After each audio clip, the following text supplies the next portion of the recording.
I'm a tourism entrepreneur and a peace builder, but this is not how I started. When I was 7 years old, I remember watching television and seeing people throwing rocks and thinking, this must be a fun thing to do. So I got out to the street and threw rocks, not realizing I was supposed to throw rocks at Israeli cars. Instead, I ended up stoning my neighbors' cars. They were not enthusiastic about my patriotism. This is my picture with my brother. This is me, the little one, and I know what you're thinking. You used to look cute. What the heck happened to you? But my brother, who's older than me, was arrested when he was 18, taken to prison on charges of throwing stones. He was beaten up when he refused to confess that he threw stones, and as a result had internal injuries that caused his death soon after he was released from prison.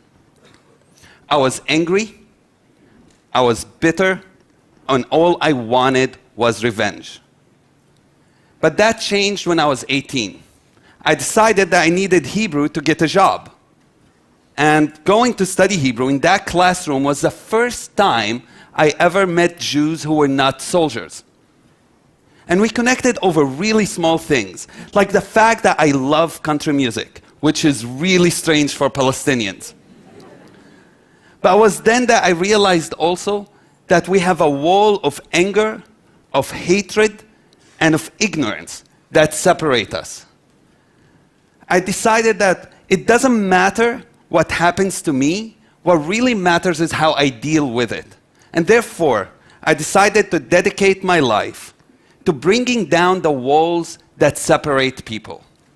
I do so through many ways. Tourism is one of them, but also media and education.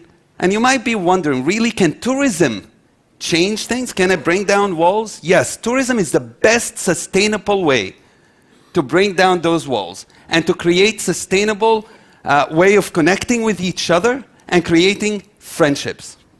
In 2009, I co-founded Majdi Tours, a social enterprise that aims to connect people, with 2 Jewish friends, by the way.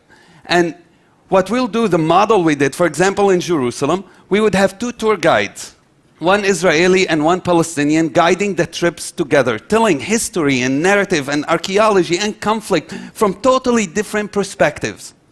I remember running a trip together with a friend named Kobe, Jewish congregation from Chicago. The trip was in Jerusalem, and we took them to a refugee camp, Palestinian refugee camp. And there we had this amazing food. By the way, this is my mother. She's cool. And that's the Palestinian food called ma'lube. It means upside down. You cook it with rice and chicken, and you flip it upside down. It's the best meal ever.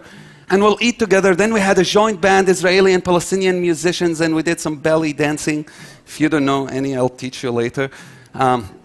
But when we left, both sides, they were crying because they did not want to leave. 3 years later, those relationships still exist. Imagine with me, if the 1 billion people who travel internationally every year travel like this, not being taken in the bus from one side to another, from one hotel to another, taking pictures from the windows of their buses of people and cultures, but actually connecting with people. You know, I remember having a Muslim group from the UK going to a house of an Orthodox Jewish family and having their first Friday night dinners, at Sabbath dinner, and eating together chamin, which is a Jewish food, a stew. Just having the connection of realizing after a while that 100 years ago their families came out of the same place in Northern Africa. This is not a photo profile for your Facebook. This is not disaster tourism. This is the future of travel. And I invite you to join me to do that, to change your travel. We're doing it all over the world now, from Ireland to Iran to Turkey, and we see ourselves going everywhere to change the world. Thank you.